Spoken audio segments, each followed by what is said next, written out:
Now, turn off all the lights and get ready to never sleep again. I responded to an online classified ad. What I got was a lot more than I bargained for. By Jgrupe. Browsing the classified ads was always a hobby of mine on bored days. I liked going to garage sales when I was younger, but nowadays the online ads have far more selection. Sometimes I'll have a specific item in mind, but on one particular day I was just browsing through the items for sale in my city. Skis, TVs, gaming systems, record players, bicycles, even cars and apartment leases. You name it and you could find it on there, and often for a lot cheaper than you'd expect. I've bought a few items from those websites for less than half the price of what they would cost in a store. The apartment I live in and the car I drive were all bargains I found browsing online classifieds. And I've also sold some shit that wouldn't have fetched half as much in a pawn shop if I'd brought them there instead. This particular ad caught my eye right away. The next generation gaming system I had been waiting to buy was listed for sale. $800, willing to take unusual trades, the ad read. I couldn't believe it. The consoles were coveted where I lived. You literally could not find them anywhere right now. And I actually had recently received a windfall of cash that enabled me to purchase it. I just ignored the second part about the unusual trades, since I figured maybe they wanted some vintage gaming system or whatever instead. I just had cash. I've always loved video games, but find myself missing out on entire generations of console systems. Usually when friends talk about the new games they're playing, I'm left sitting out of the conversation. I had decided I really wanted to get this one with everyone else and be part of it this time. I immediately sent a message to the person. Jgrupe, hey, I saw your ad for the game system for sale and was wondering if it's still available. I was surprised when the guy responded immediately to my message. Reg, yeah, it's still available. Lots of interest, but if you have the cash today, it's yours. Jgrupe, I have cash right now. Where can we meet? Reg, I'm disabled, so you'll have to come to me. Can you be at my place in 20 minutes? He gave me the address. My common sense was quickly outweighed by my urgent desire for next generation gaming capabilities. Jgrupe, I'll be right over. Just need to stop by the bank. Since I live in such a small town, I didn't think the guy could be any trouble.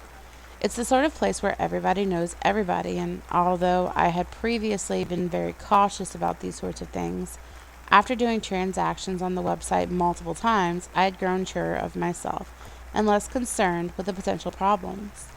After taking the cash out of the ATM, I proceeded to the address. It was a little ways past the city limits, and I saw farmers' fields along the way, where crops had been harvested and freshly fallen snow was accumulating between the rows. I turned onto a side road, and then another side road, this one gravel and no longer paved. It was late afternoon by that point, and the sun was already beginning to glow orange as it made its descent toward the horizon. The gravel road went on for a while, and I double-checked my GPS.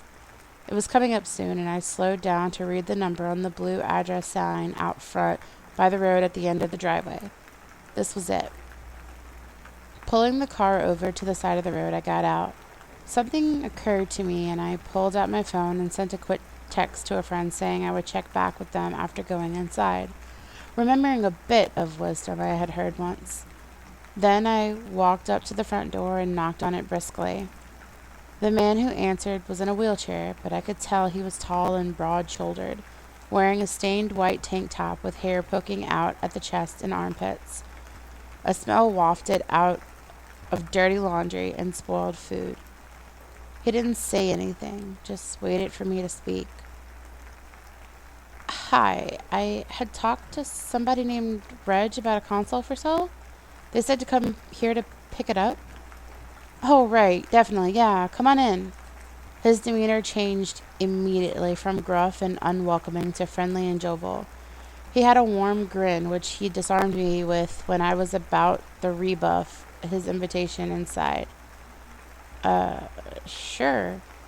He closed the door behind me and locked it. Wheeling back towards the kitchen, he waved at me to follow him. You got here just in time. Someone else was saying they'd give me $900 for it, but I told them that I already made a deal. Still, I was starting to think twice. But hey, I'm a man of my word. I told you $800, so $800 it is. Right on, thanks, man. I appreciate it. Oh, don't worry about it. You're doing me a favor. How's that? Well, it's kind of hard to explain. Come on down the hall and I'll show it to you. You got cash, right? I was following him down the hall cautiously now, wondering what he was getting at. This whole situation was starting to seem peculiar to me for some reason. I had a dawning feeling of wrongness that made me go queasy in my stomach. As he entered the room at the end of the hall, I followed him, despite my better judgment. It's difficult sometimes to follow your instincts, but I'm beginning to realize it's usually the right thing to do. The room I entered was similarly filthy as the rest of the house, and barren of much except for garbage and a bed. This is Reg, the guy in the wheelchair told me. A man was in the room waiting. He gave me a cold stare as I approached, and I realized they looked similar, like brothers. You're here for the system? I was suddenly becoming scared. What had I gotten myself into? Yeah. Good. You brought the cash, right? Despite my hesitation and growing concern, I nodded. Well, I'll tell you what. Just put it away. We don't want your money. We're more interested in trades. What did you have in mind? I don't have anything to trade for it. They looked at each other, and the man in the wheelchair nodded at the other guy. He left the room and came back with a garbage bag, then left and came back with another, and another, and another. The bags looked heavy. 4 bags, 4 dumpsters, 4 different cities. You go to each dumpster and throw a garbage bag inside. You do them all tonight, after midnight. I considered this. Can't I just give you the money? I don't think I want to know what's in those bags. We're hunters. Sometimes we just go over our limit a bit. This time we went over by a lot. Wasted meat, it's a shame. For first-time offenders like yourself, they would just let you off with a warning. But for us, well, let's just say this would be our 3rd strike. He opened up one of the bags and showed it to me. Inside was a fuzzy, decapitated deer body. Milky white eyes stared up at me from a slack-faced doe's head. Why all the different cities, then? Why not just dump them at one place? That's not important. Just do like we ask, and you keep the thing free and clear. How's that sound? They held the gaming system towards me, wrapped in cellophane and with the exorbitant price sticker still attached. Don't ask me why, but I took it. Do it just like we said. No messing around. 4 cities, 4 dumpsters, all tonight after midnight. We will know if you don't do it exactly like we told you. They told me to go wait in my car and pop the trunk. Then they proceeded to bring all 4 garbage bags out, and they put them in the back of my car. I could feel the weight of them causing the suspension to sag. It would be a relief to have them out of the car. I went home, and instead of playing with the new console like I had been anticipating, I ended up putting it in a closet in my back room and nervously watched TV and did seldom little else until midnight. At 12 on the dot, I got up and walked to the door on shaky legs. I nearly forgot my keys and wallet, remembering them just as I was about to walk out of the door. The car smelled like old meat when I got inside, as well as the coppery smell of coagulated blood which permeated it. If I got pulled over, the car would be searched for sure, I thought. I rolled down all the windows and started to drive. Part of me just wanted to dump all the bags in the first bin I came across, but I had a feeling that was a bad idea. Somehow, they would know. I left town and drove to the nearest city using the freeway, driving the speed limit the whole time, hoping I wouldn't come across a drunk driving checkpoint somewhere. The first gas station I came across in Brantville had a green dumpster around the side of the building. in a shadowy area where I couldn't see any security cameras pointing. I parked the car next to the bin and hopped out to make my first drop off. My heart was thumping hard in my chest as I grabbed the bag out of the trunk. It was so damn heavy I could barely lift it. The guy back at that house must have been strong as hell, I realized.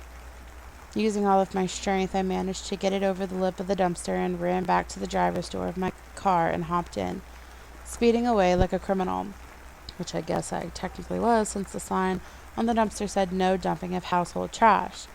Not that this was your typical household trash. I drove to the next nearest city and found a supermarket with a similarly poorly lit dumpster around the back. I parked closer this time and lined up the car for a quick escape. I jumped out and repeated the same steps, pulling out the heavy black garbage bag from the trunk and struggling to push it over the top of the wall of the dumpster. As I lifted it, I couldn't help but notice the sloshing sound of the body parts and blood inside the bag getting jostled around. I heaved it over the side, and as it got stuck on the edge, I found myself really hoping they had used heavy-duty garbage bags. The bundle of body parts and bodily fluids hung over my head, swaying back and forth precipitously, and I went giving it one more shove. It finally rolled over the lip and made a heavy, wet thud as it landed on the other side. The next town had a fast food restaurant on its outskirts, and I pulled up next to a dumpster beside the grease disposal bin. I was about to get out of my car when one of the workers came out of the back of the restaurant, carrying a couple trash bags and heading quickly towards me. Terrified, I drove off, hoping they hadn't noted my license plate. I was starting to really wonder about all of this. Why hadn't I asked to look in the other bags? What if they weren't all dead deer, but some other dead things in those bags as well? I pictured dead people, hacked up hookers, and dismembered men in suits suddenly instead of the animal parts I'd seen in the bag at the house. Finally, I came across another building with a dumpster that looked safe. I pulled around back and parked next to it. Bag number 3. This garbage bin was behind a strip plaza, and the whole place was closed for the night. It was secluded, and I could tell I was alone, with little chance of anyone stumbling upon me back there. I went around to the trunk again. Opening it, I looked at the final 2 garbage bags. They were marked with a white X, which I hadn't noticed before when we were inside the house. Feeling emboldened by the privacy that the dimly lit parking lot afforded me, I opened up one of the garbage bags in the trunk and looked inside. I nearly fainted.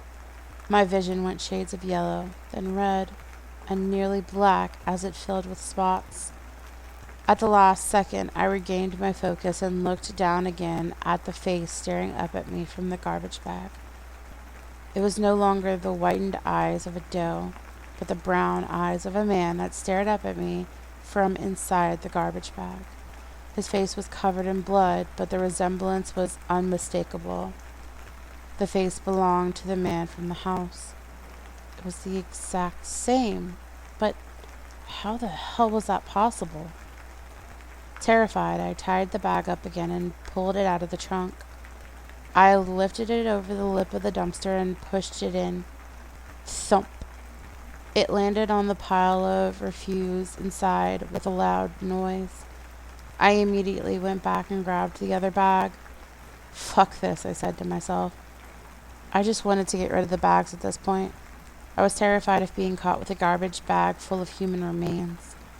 This would not look good if I was discovered. As I lifted the final bag over the side of the garbage bin, it caught on something.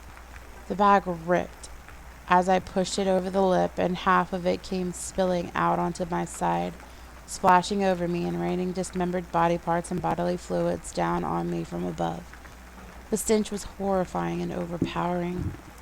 I was covered, head to toe, in coagulated blood, and body parts were littering the ground around me. Another human head looked up at me from the ground, and I saw it was the face of the other man from the house, the one in the wheelchair. They were both identical to the 2 men at the house. I remembered thinking they had looked like brothers, but 2 sets of twins? That didn't seem likely.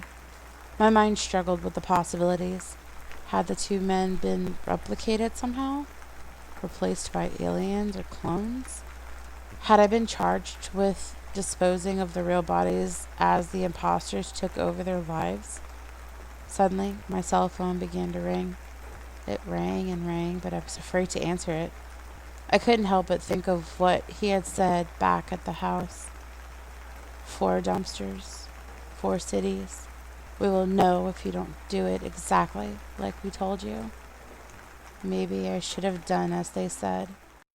Greetings, spoils and ghouls.